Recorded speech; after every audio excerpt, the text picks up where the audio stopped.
మీరు పొందుకనమని యేసుక్రీస్తు ప్రభుల వారి పరిశుద్ధమైన నామములో ఈ ప్రార్థన మీకు సమర్పించి పొంది ఉన్నాం తండ్రి, ఆమేన్. దయచేసి కూర్చోండి పిల్లరా. ఉపదేశ క్రమమును అనుసరించినటువంటి బాప్తిస్మ తరగతుల్లో భాగంగా రక్షణ సువార్తలోని 2 భాగాలు ఉన్నాయి. అందులో ఒకటి రక్షణ సువార్తలో 2 భాగాలు. మీరు అలర్ట్ అయిపోవాలి. ఇక లాస్ట్ పాఠం మైండ్కి చెప్పేయండి, అయిపోతుందని. అప్పుడు అలర్ట్నెస్ వచ్చేస్తుంది. ఇంకా ఒకటి ఉందా అంటే నీరసం వస్తుంది. కాబట్టి ఇక ఒకటే అనుకుంటే బాగా వింటాం. రక్షణ సువార్త ఎన్ని భాగాలండి? 2 భాగాలు. మొదటిది దేవుని రాజ్యము, 2 యేసుక్రీస్తు నామము. దేవుని రాజ్యంలో ప్రధానమైనటువంటి వ్యక్తుల గురించి, దేవుని గురించి, అలాగే మానవుని గురించి, మానవుని పతనము గురించి, పతనమైన మానవుని కోసం దేవుడు రచించిన పథకము గురించి, అలాగే ధర్మశాస్త్రము గురించి, క్రొత్త నిబంధన గురించి, దేవుని రాజ్యము గురించి, దేవుని చిత్తము గురించి ఇప్పటిదాకా నేర్చుకున్నాం. ఇక ఈ రోజుకు సంబంధించినటువంటి మిగిలి ఉన్నటువంటి పాఠం పరిశుద్ధాత్మని గురించినటువంటి సత్యం. పరిశుద్ధాత్మని కొరకు లోకంలో రకరకాలైనటువంటి భిన్నాభిప్రాయాలు ఉండనే ఉంటున్నాయి. ప్రధానంగా పరిశుద్ధాత్ముడు ఒక పెద్ద సభ ఏర్పాటు చేసిన తర్వాత దైవజనుడు పరిశుద్ధాత్ముడు మీ మధ్య సంచరిస్తున్నాడు, ఇప్పుడు పరిశుద్ధాత్ముడు దిగబోతాడు అని ఆత్మ రా అని పిలవటం మనం అందరం చూస్తున్నాం.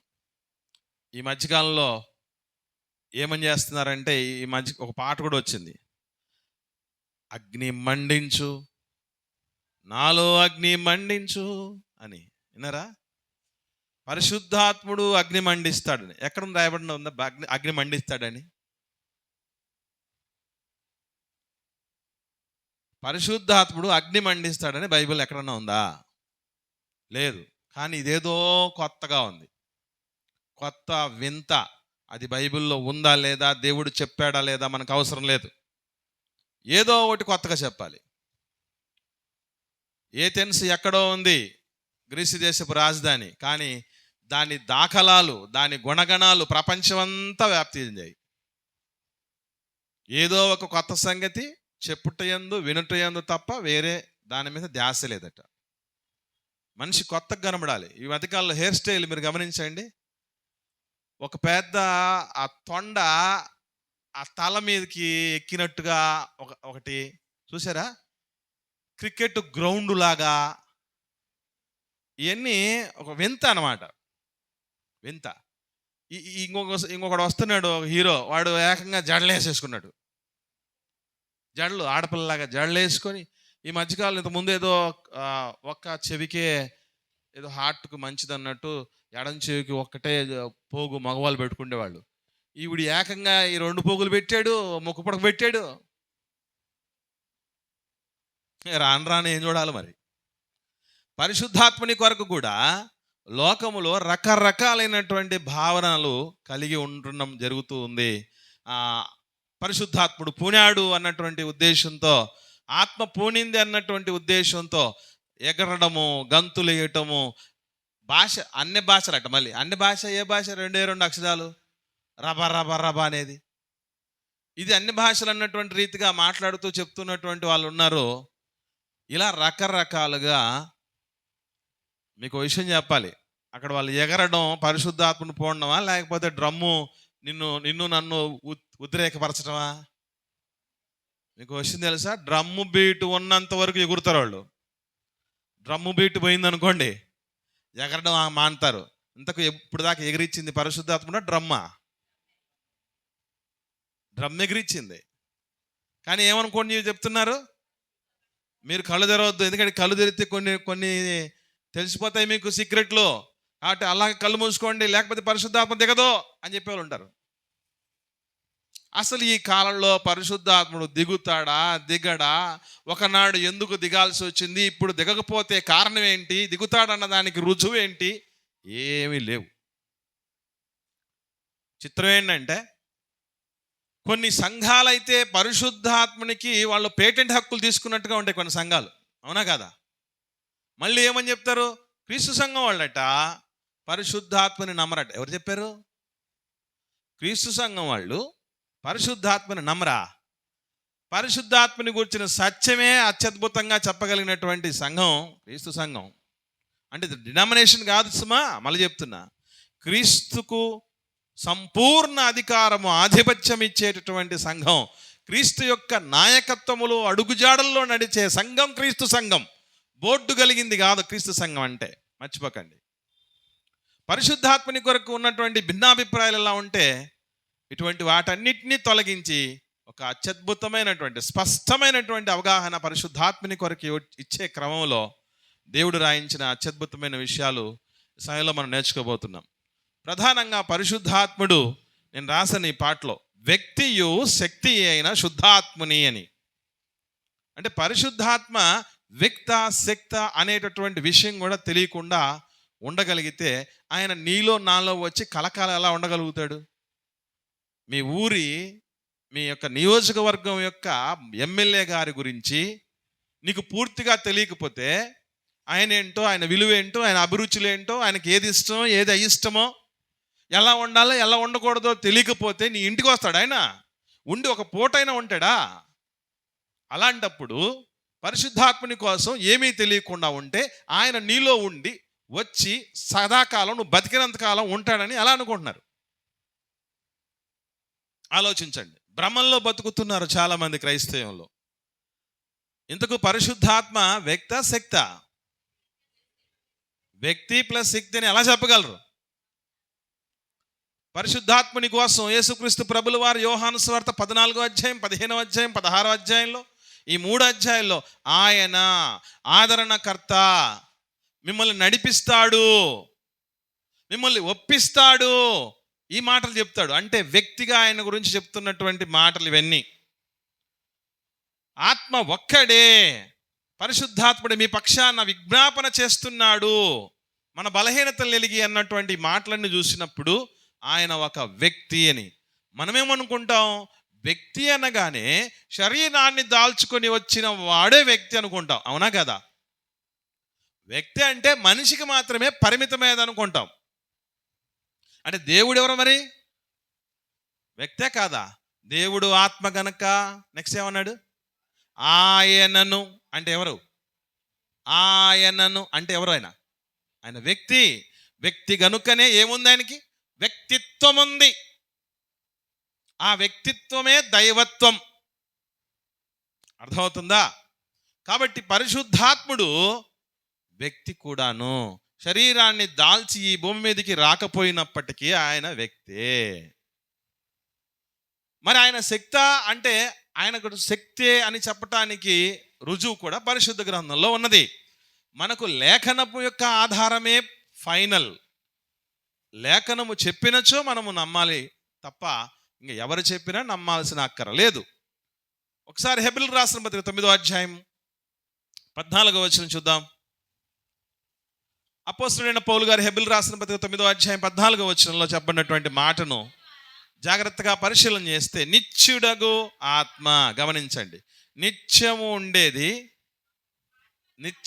ఉండేటటువంటి శక్తి ఎవరికి ఉంటుంది తెలుసండి? శక్తికే ఉంటుంది. నిత్యము ఉండేటటువంటి ఆ లక్షణం ఉన్నది శక్తికే. శక్తి గురించి మీకు లా ఆఫ్ ఎనర్జీ అని ఒకటి ఉంది. శక్తి నిత్యత్వ నియమం చదువుకున్నోళ్ళు వినుంటారు. ఏమని చెప్తుంది శక్తి నిత్యత్వ నియమం? చెప్పండి ఒకసారి. శక్తిని మనము సృజించలేము, శక్తిని నాశనము చేయలేము. అంతేనా? అంటే ఎలా ఉంటుంది అన్నట్టు చెప్పండి. దాన్ని సృజించలేము, నాశనం చేయలేము అంటే నిత్యం ఉండేదనే కదా. శక్తి నిత్యం ఉండేదనే కదా చెప్తున్నట్టు. కాబట్టి నిత్యము ఉండేది దేనికి? శక్తికి. శక్తికి ఉన్న లక్షణము నిత్యం ఉండే లక్షణం. అనగా పరిశుద్ధాత్ముడు శక్తి, పరిశుద్ధాత్ముడు వ్యక్తి. ఎందుకు ఆయన వ్యక్తిగాను శక్తిగాను ఉన్నాడని అంటే, శక్తిగా ఉండటం వెనక కారణం ఒకటే, నిన్ను నన్నే కాదు 2000 సంవత్సరాలుగా ఎన్నో తరాలను, ఎన్నో సంఘాలను, సహవాసాలను, ఎన్నో ఆత్మలను నడిపిస్తూ ఉంటాడు. దేవుని ఆత్మ చేత నడిపించబడుతూ ఉండాలి. ప్రతి తరములో నడిపించబడాలంటే ఆయన శక్తిగా ఉండాలి. ఆయన వ్యక్తిగా ఉండడానికి కారణం ఏంటంటే, దేవుడిలో ఉన్న వ్యక్తిత్వం, క్రీస్తులో ఉన్న వ్యక్తిత్వం, పరిశుద్ధాత్మనిలో ఉన్న వ్యక్తిత్వం ఒక మాదిరిగా వాళ్ళని చూస్తూ మనం ఫాలో అవ్వాలి గనక. అందుకే ఈ 2 రూపాల్లో వాళ్ళు ఉన్నారు అన్నటువంటి విషయం మనం గ్రహించాలి.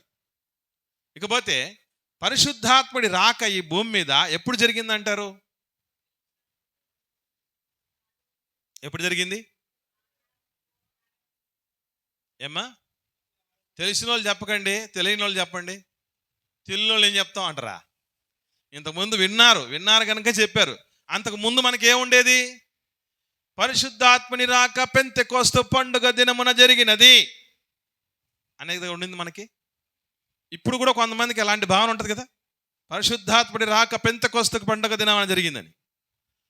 కాదు, ఆయన ఎప్పటి నుంచి ఉన్నవాడో అని గమనించగలిగితే మనకి ఆది యందు దేవుడు భూమి ఆకాశములు సృజించెను, భూమి నిరాకారముగాను శూన్యముగాను ఉండెను, చీకటి అగాధ జలముల మీద కమ్మియుండెను, దేవుని ఆత్మ జలముల మీద అల్లాడుచుండెను.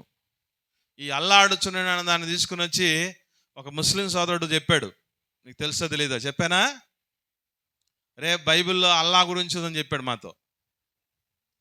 బైబిల్లో అల్లా గురించి ఉంది భాయ్, చూపించమంటావు అన్నాడు. ఓరే మాకు మైండ్ బ్లాంక్ అయిపోయింది. బైబిల్లో అల్లా గురించి ఉందని ఇదే చెప్పాడు. దేవుని ఆత్మ జలముల మీద అల్లాడుచుండెను. ఉందే లేదా? అల్లా గొల్లైపోయాం మేము. అల్లాడుచుండెను అంటే అక్కడ అర్థం హోవరింగ్ అని ఉంటుంది ఇంగ్లీష్ బైబిల్లో. అయితే హోవరింగ్ అని అంటే దాన్ని చుట్టూ అలా తిరుగుతూ ఉన్నాడు, సమీక్షిస్తున్నాడు, కాపాడుతున్నాడు, చూస్తున్నాడు, గమనిస్తున్నాడు అని అర్థం అట. ఇంకా చెప్పాలంటే ఆ పద ప్రస్తావన తెలుగు బైబిల్లో ఎందుకు చెప్పారంటే, చాలామంది ఒక తపన, ఒక కోరిక గట్టిగా కలిగి ఉంటే ఒక మాట అంటారు. ఏమంటాం? అల్లాడిపోతున్నాడని. విన్నారా? అల్లాడిపోతున్నాడంటే దానికోసం ఎదురు చూస్తున్నాడు, అది కావాలని కోరుకుంటున్నాడు అని అర్థం. ఇంతకు పరిశుద్ధాత్ముడు అల్లాడిపోతున్నది ఎవరి కోసం అనుకుంటున్నారు? ఆ భూమిలో నుంచి, భూమి మీద దేవుడి కోసం, దేవుడి కలలు పండించటానికి ఆయన వారసులుగా, ఆయన ప్రతినిధులుగా ఈ లోకంలోనికి వచ్చి ఆయన బిడ్డలుగా ఆయన గుణగణాలను, గుణాతిశయములను ప్రచురము చేసి ఈ లోకయాత్రను ముగించి తిరిగి దేవుడి చెంతకు చేరుకోబోతున్న కారణ జన్ములు రాబోతున్నాడని అల్లాడుతున్నాడు ఆయన. అందుకు ఆ పద ప్రస్తావన అక్కడ జరిగింది. అంటే సృష్టి ప్రారంభములో నుంచే పరిశుద్ధాత్ముడు తండ్రైన దేవుడితో పాటు యేసుక్రీస్తు ప్రభువులతో వారితో పాటు ఉన్నాడు అని మనం అర్థం చేసుకోవాలి. ఈయన మధ్యలో నుంచి ఊడిపడ్డాయన కాదు, ఆది నుండి ఉన్నటువంటి వాడే పరిశుద్ధాత్ముడు అని మనం మర్చిపోకూడదు. ఇది సృష్టి నిర్మాణంలో. మరి మానవ నిర్మాణంలో కూడా ఉన్నాడా? మన నిర్మాణంలో కూడా ఉన్నాడా అని అంటే, ఒకసారి యోబు గ్రంథం 33వ అధ్యాయంలో చెప్పబడినటువంటి ఒక మాట చూద్దాం. 4వ వచనం. యోబు గ్రంథము 33వ అధ్యాయము 4వ వచనంలో దేవుని ఆత్మ క్లారిటీ. నిన్ను నన్ను ఎవరు సృజించారంటే ఏం చెప్తాం? దేవుడు సృష్టించాడు అంటాం. ఇంకొంచెం తెలిసిన వాళ్ళు అంటే ఏమంటారు? యేసు ప్రభు కూడా ఉన్నాడు, ఎందుకంటే కలిగినది ఏది క్రీస్తు లేకుండా కలగలేదు అని. కానీ అక్కడతోనే ఆగకూడదు. చదవండి, అందుకే ఏమని రాయబడింది అక్కడ? దేవుని ఆత్మ నన్ను సృజించెను, సర్వశక్తిని యొక్క స్వాస్యము. కాబట్టి మీరు గమనించగలిగితే తెలుసుకోవాల్సినటువంటి సత్యం, సృష్టి నిర్మాణంలోనే కాదు మానవ నిర్మాణంలో కూడా ఆయన హస్తం ఉన్నది. అందుకే మన స్వరూపం మందు మన పోలిక చొప్పున నరులను చేయుదును అన్నాడా, చేయుదము అన్నాడా? చేయుదము అన్నాడు. అంటే అర్థం ఏంటి?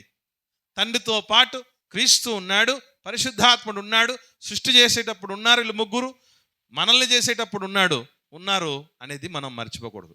అక్కడ నుంచి మొదలుకొని ఉంటే పరిశుద్ధాత్ముడు ఆయన గురించినటువంటి సత్యము, ఆయన గురించినటువంటి వాస్తవికత కనుమరుగు చేయాలన్నటువంటి ఉద్దేశంతో పెంతెకొస్తు పండగ దినాన్నే వచ్చాడు అని అంటే, మరి ముందు ఈ సృష్టిని చేయడంలో లేడా?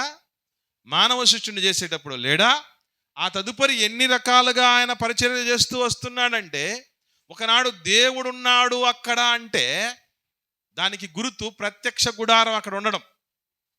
ఎక్కడైతే దేవుడి ప్రత్యక్ష గుడారం ఉంటుందో, దేవుడి మందసం ఉంటుందో, అక్కడ దేవుడు ఉన్నట్టు, దేవుడి దీవెనలు ఉన్నట్టు లెక్క.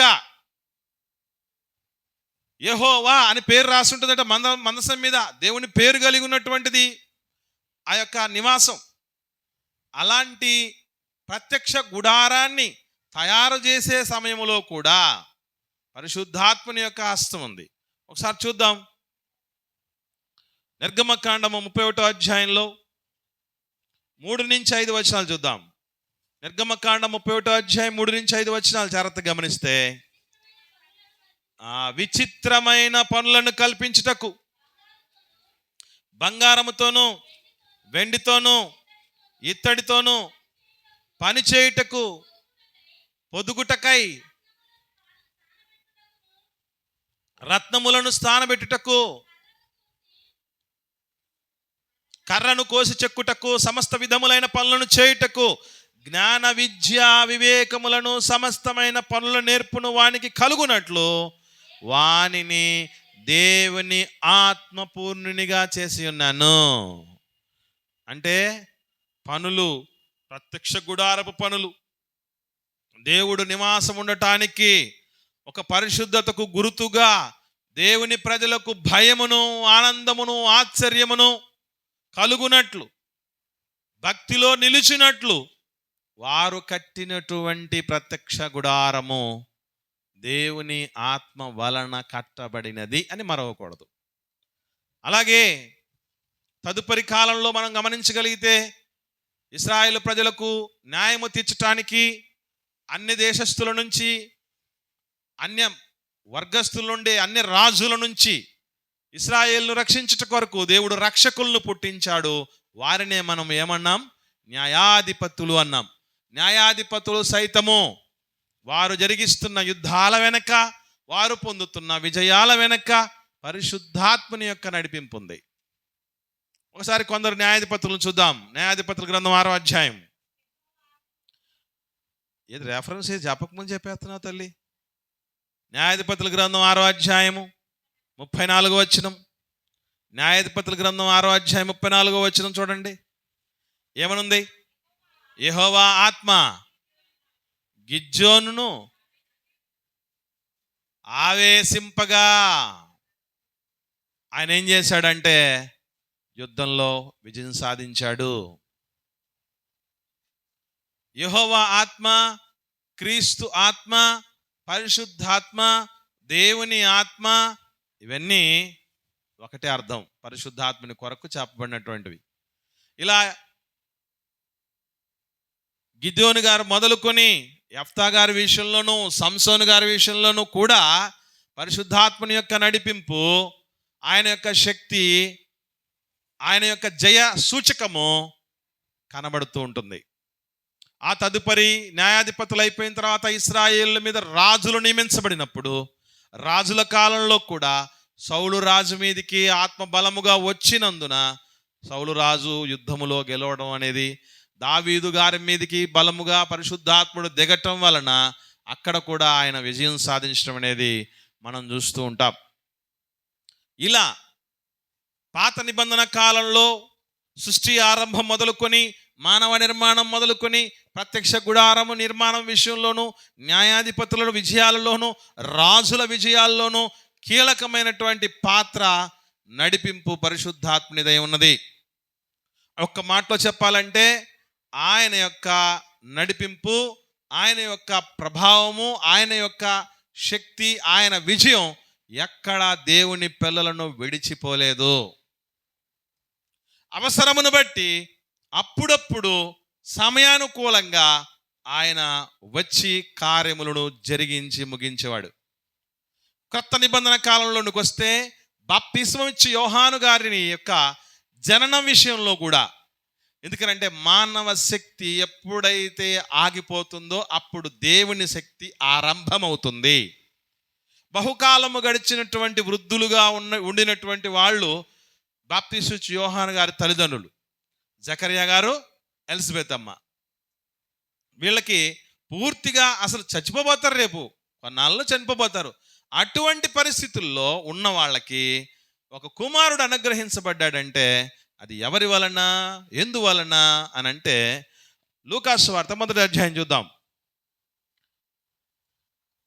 లూకాసు వార్త 1వ అధ్యాయము 14వ వచనం నుండి చూద్దాం. లూకాసు వార్త 1వ అధ్యాయము 14వ వచనం నుండి చూస్తే, అతడు ప్రభు దృష్టికి గొప్పవాడై ద్రాక్షారసమైనను మద్యమైనను త్రాగక తన తల్లి గర్భమున పుట్టినది మొదలుకొని పరిశుద్ధాత్మతో నిండుకొనిన వాడై ఇశ్రాయేలులో అనేకుల్ని ప్రభు అయిన వారి దేవుని వైపుకు త్రిప్పుతాడు.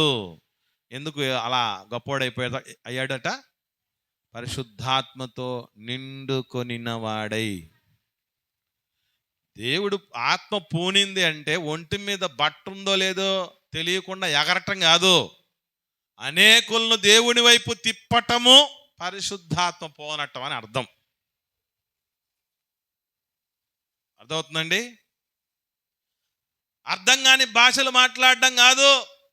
పరిశుద్ధాత్ముడు రావటం అంటే, పోనటం అంటే, పూర్ణుడుగా పరిశుద్ధాత్మ పూర్ణుడిగా ఉన్న ఆయన అనేకులు దేవుని యందు ఆనందించులాగున చేశాడు.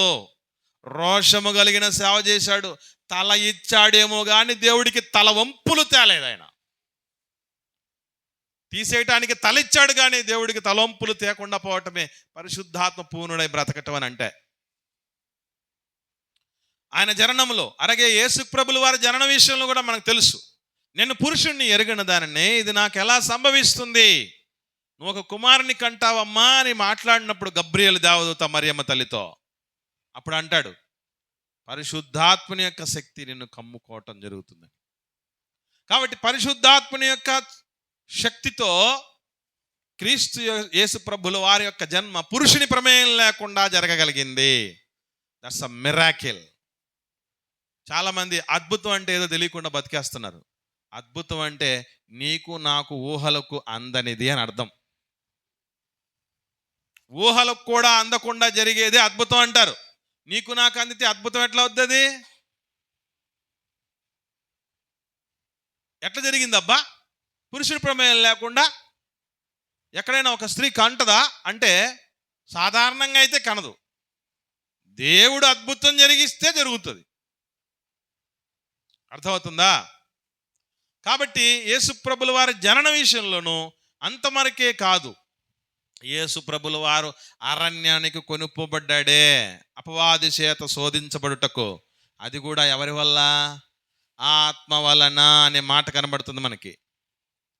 ఆత్మ వలన అపవాది చేత శోధించబట్టు కొనుక్కోబడడం జరుగుతుంది. అంటే పరిశుద్ధాత్ముడు నడిపింపు కొన్ని సందర్భాల్లో నిన్ను నన్ను శోధన దగ్గర కూడా నిలబెడుతుంది, మర్చిపోకండి. పరిశుద్ధాత్ముడి నడిపింపు దగ్గర అప్పుడప్పుడు చెప్తున్నా, శోధనలు ఎక్కువైపోతున్నాయండి అంటే అర్థం ఏంటి? ఎక్కడ ఎందుకు తీసుకెళ్ళాడు అనుకున్నారు శోధన దగ్గరికి? నీ శక్తి ఏంటో, నీ స్టామినా ఏంటో, నీ భక్తి ఏంటో నిరూపించడానికి. ప్రభు ఎంత బలవంతుడో సాతాను శోధనకు నిలిచినప్పుడే బయటపడింది.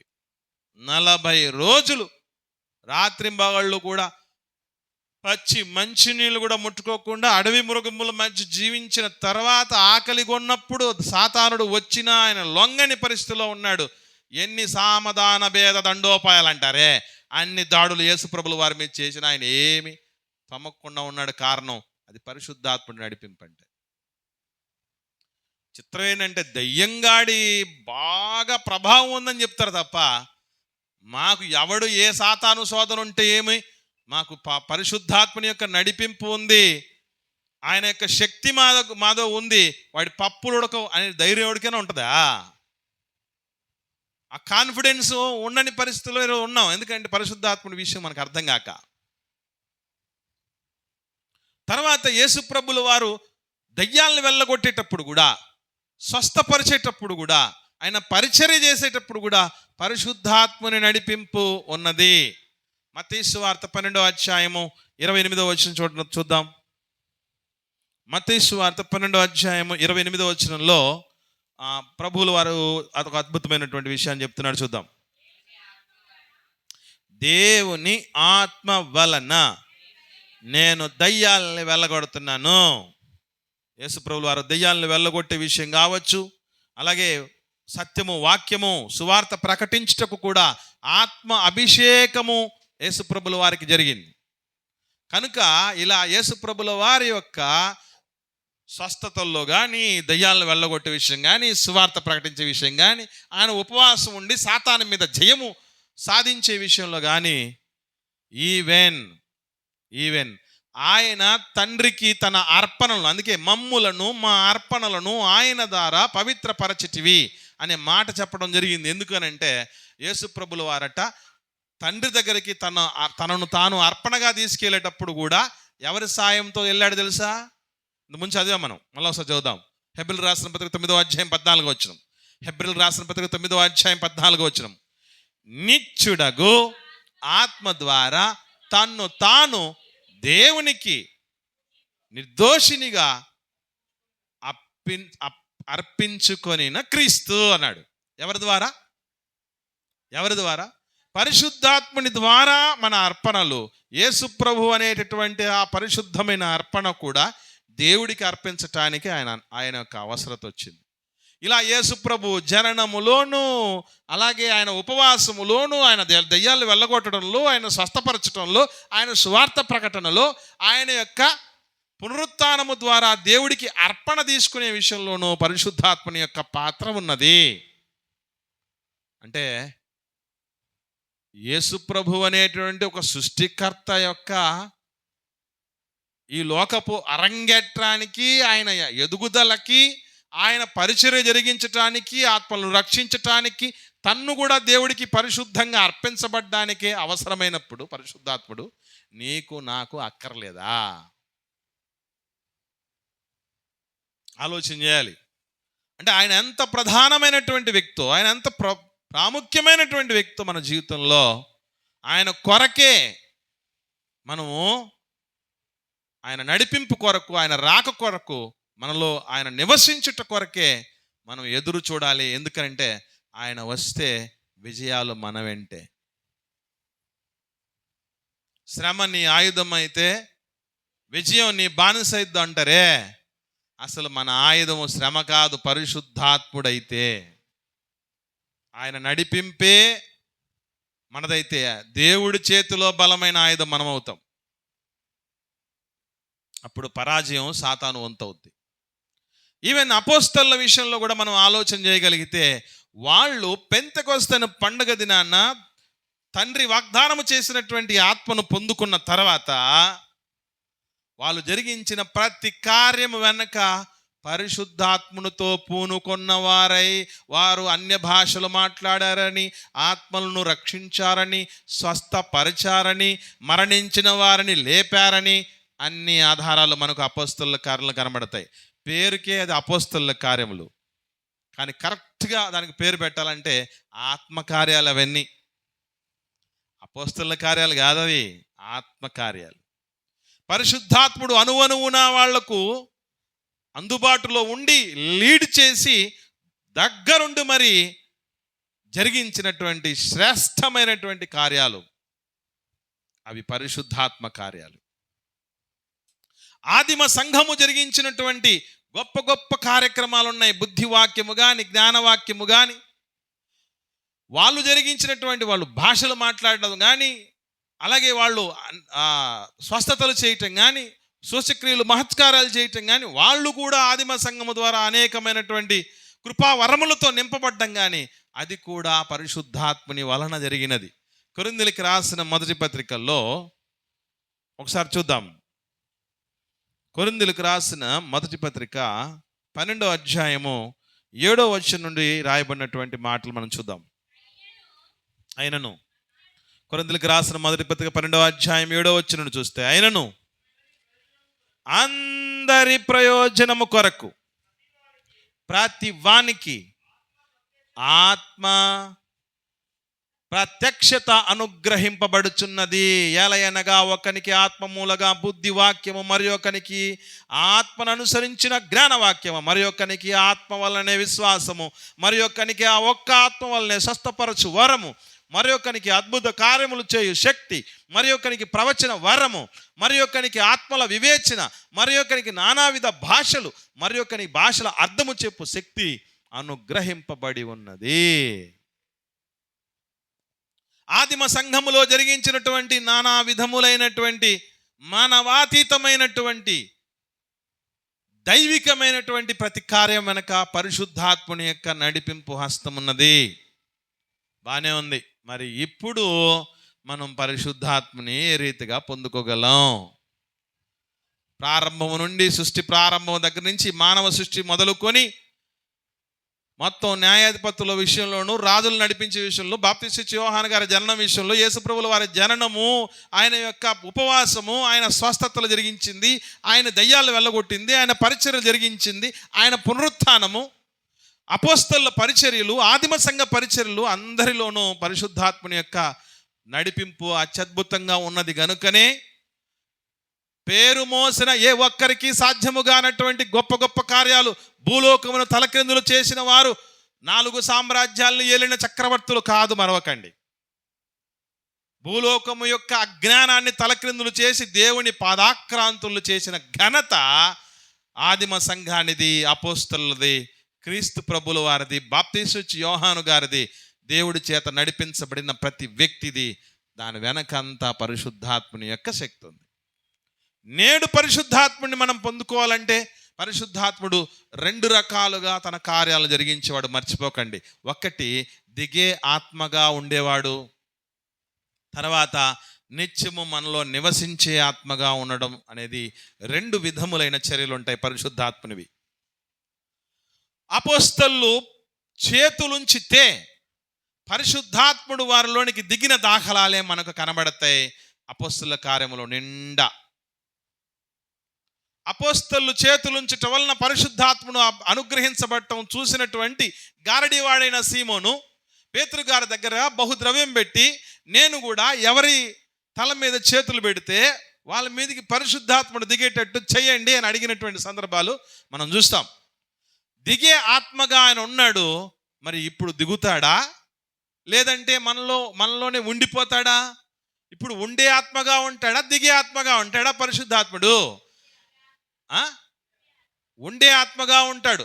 ఎప్పుడు వస్తాడు, ఎలా వస్తాడు, ఏం చేస్తే వస్తాడు అన్నటువంటి విషయాన్ని గమనిస్తే, యేసుక్రీస్తు ప్రభుల వారి చేత పరలోక రాజ్యపు తాళపు చెవులను తీసుకొని, సీమోను బర్యోనా నీవు ధన్యుడవు, పరలోకమందున్న నా తండ్రి తప్ప నీకెవరు ఇది బయలుపరచలేదు అని చెప్పి ఏ పేతురు గారి గురించి చెప్పారో అదే పేతురు గారు అత్యద్భుతమైనటువంటి ప్రసంగం, చారిత్రక ప్రసంగం, ఒక్క దెబ్బకి దేవుని రాజ్యములోనికి 3,000 మంది వచ్చి చేరినటువంటి ప్రసంగంలో వాళ్ళు వచ్చి, అయ్యా మేము చేసింది తప్పని మాకు బాగా అర్థమైంది, చాలా పాతకం చేశాం, ఇప్పుడు ఏం చేయమంటారు చెప్పండి అని అంటే, అప్పుడు అన్నటువంటి మాట పేతురు గారు అపోస్తలుల కార్యములు 2వ అధ్యాయం 38వ వచనంలో, అపోస్తలుల కార్యములు 2వ అధ్యాయం 38వ వచనంలో, మీరు మారు మనసు పొంది పాప క్షమాపణ నిమిత్తము ప్రతి వాడు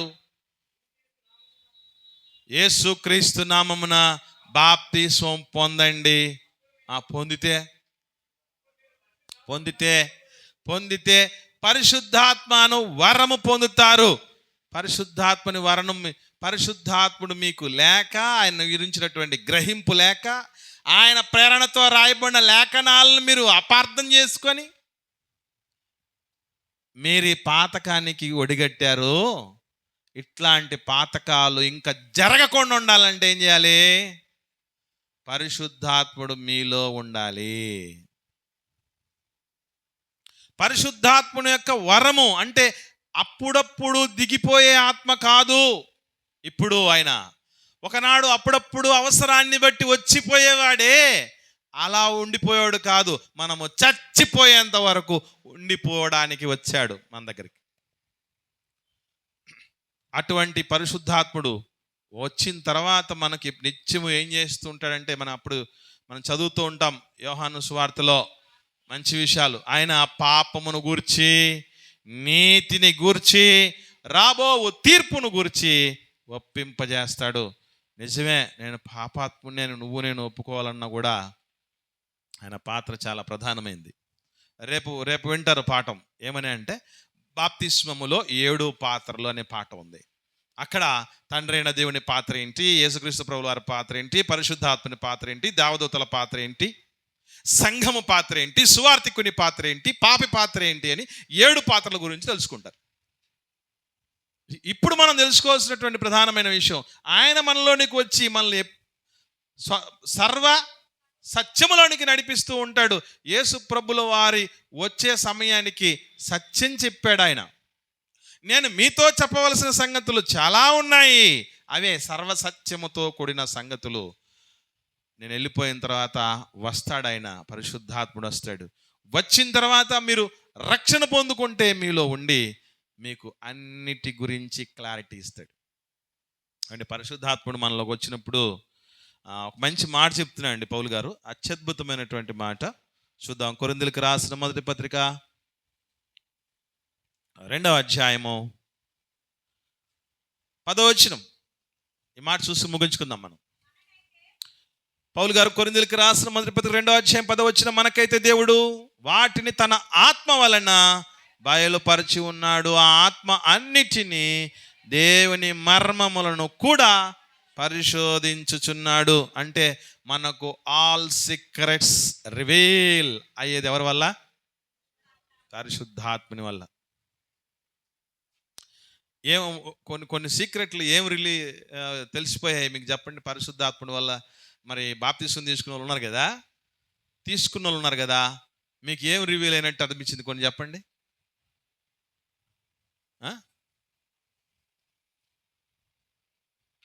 అంటే ఇప్పుడు ఆ దేవుడు చెప్పిన మాట మనకు అర్థం కాలేదనా, మనం అనుభవించలేదనా, లేకపోతే ఎలా అర్థం చేసుకోవాలంటారు మరి? ఏమా ప్రశ్న అర్థం కాలేదు. అన్ని మర్మాలు, దేవుని మర్మాలు కూడా మనకు తెలిసిపోయాయి పరిశుద్ధాత్మని వల్ల అని చెప్పబడింది కదమ్మా ఇక్కడ. మరి మనకు పరిశుద్ధాత్మ మనలోకి వచ్చునుంటే మనకు తెలిసినటువంటి మర్మాలు ఏంటి?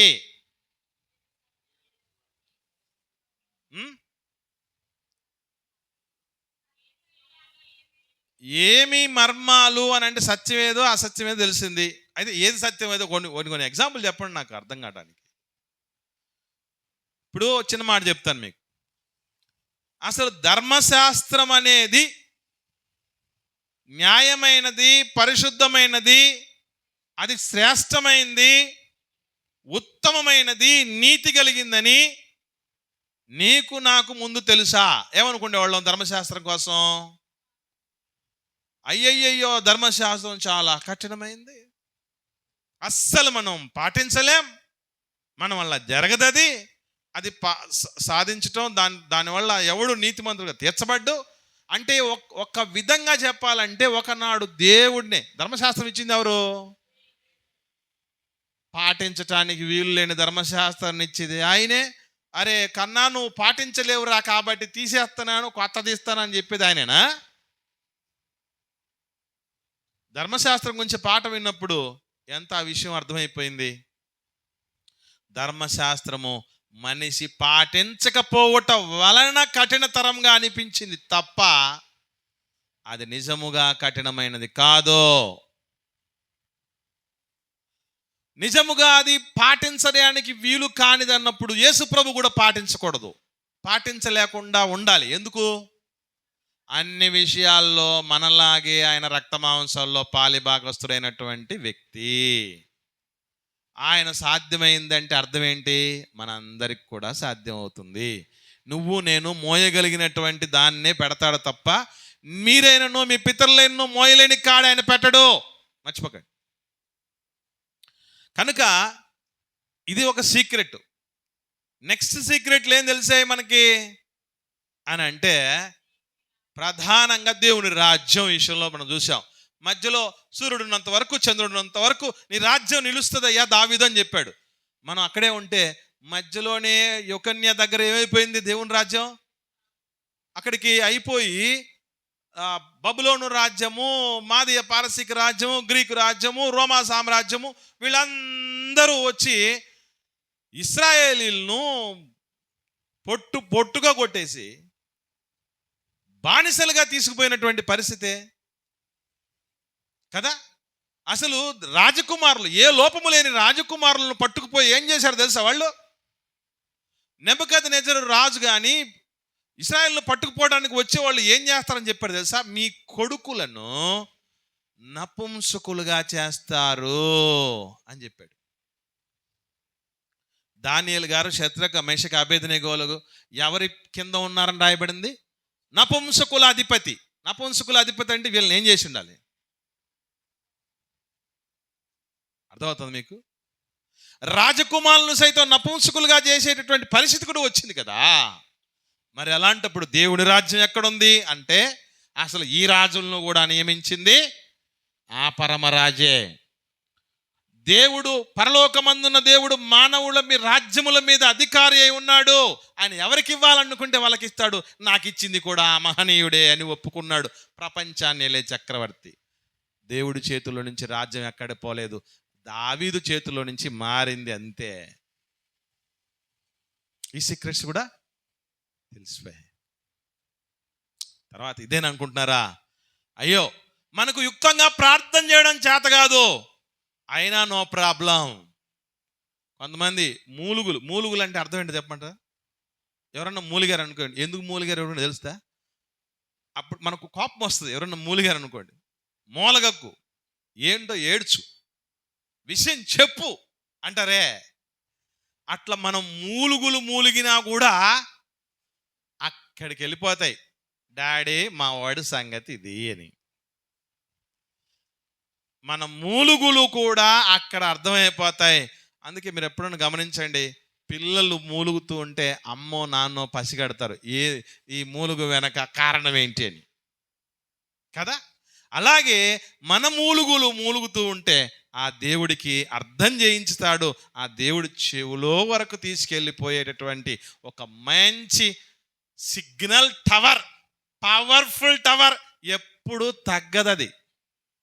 యాంటీనాలు సిగ్నల్, లో సిగ్నల్ ఉంది, వీక్ సిగ్నల్ ఉంది అని అంటారు. లో కనెక్టివిటీని, అలాంటిదే ఉండదు. ఆయన కనెక్టివిటీని వేరే, ఆయన నెట్వర్కే వేరు. ఇలా అనేకమైన విషయాలు, ఒకటి కాదు చెప్పుకుంటూ పోతే చాలా ఉన్నాయి. సంఘం ఎంత గొప్పదనంటే, పాతాళలోకపు ద్వారములు దాని ఎదుట నిలవనేరవు. సంఘం అంటే ఇది. సంఘం అంటే ఎవరో కాదు, నువ్వు నేనే. దేవుని పిల్లలకు దేవుడిస్తున్న గొప్ప ఆధిక్యత ఎలాంటిది అంటే అంత గొప్పది. అది పరిశుద్ధాత్ముడు మనలో ఒక సంచకరువు అన్నాడు. సంచకరువు అంటే అర్థం ఏంటి అనుకుంటున్నారు? ఏంటి సంచకరువు అని పదం విన్నారు కదా? ఏంటనుకుంటున్నారు సంచకరువు అంటే? అడ్వాన్స్ అంటారు, బయానా అని అంటారు. అంటే మనది. ఏదైనా ఆస్తి మనదని చెప్పడానికి అడ్వాన్స్ ఇస్తాం చూసారా? ఆ ప్రాపర్టీ మనదని చెప్పడానికి అడ్వాన్స్ ఇస్తాం చూసారా? నాయన రాబోయే మహాలోకం నీదేరా, నమ్మరా బిడ్డ అని చెప్పి అడ్వాన్స్గా ఇచ్చింది పరిశుద్ధాత్మ. ఫెస్టివల్ అడ్వాన్స్ అని ఉద్యోగస్తులకు ఇస్తూ ఉంటారు. 1 నెల జీతం తెలుసా మీకు? మళ్ళీ 12 నెలల్లో నెలకింత చొప్పున కట్టేసేయాలి, రీపేమెంట్ చేయాలి.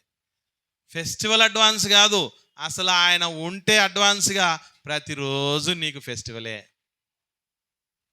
కాకపోతే ఆయన ఉన్నాడన్న విషయమే మనం పట్టించుకోకుండా పోతే ఫెస్టివల్ రోజు కూడా నీకు కాలరాత్రిలాగా ఉంటుంది. అది మర్చిపోకూడదు. ఓకే అండి, సమయం ఎక్కువైపోయింది. పరిశుద్ధాత్మని కొరకు ఇవి ఒక క్లుప్తమైనటువంటి విషయాలు. రేపటి దినం మిగిలిన సంగతులు మనం నేర్చుకునే ప్రయత్నం చేద్దాం. ప్రార్థన చేద్దాం. కృప కలిగిన మా కన్న తండ్రి, నాయన పరిశుద్ధాత్మని కొరకు అనేకమైన సంగతులు మీ గ్రంథంలో మీరు లిఖితపరిచి, నాయన అల్పులము, అభాగ్యులము,